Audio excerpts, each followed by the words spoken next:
எல்லா பிரிவுக்கு நீங்க தானே காரணம்.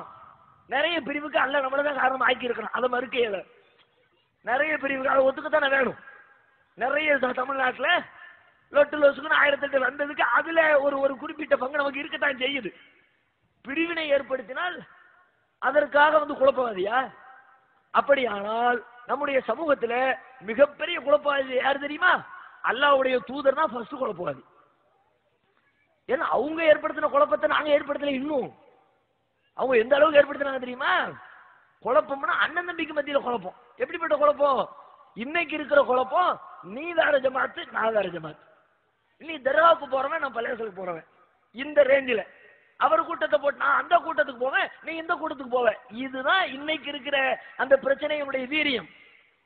பிளவனுடைய வீரியம் அவ்வளவுதான். அவ்வளவு அந்த ரேஞ்சில தான் பிரிஞ்சு கிடக்குறோம்.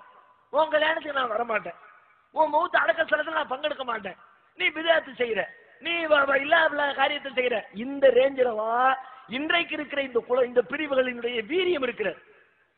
நபியெல்லாம் பிரிச்சாங்க பிரிவு. எப்படி பிரிவு தெரியுமா? அண்ணனும் தம்பையும் பிரிச்சாங்க.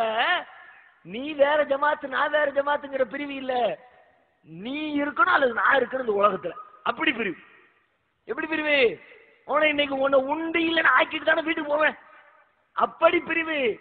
பத்ர் யுத்தத்திலே பாருங்கள், அபூபக்கர் சித்திக்கு போரிட்டு கொண்டிருக்கிறார்.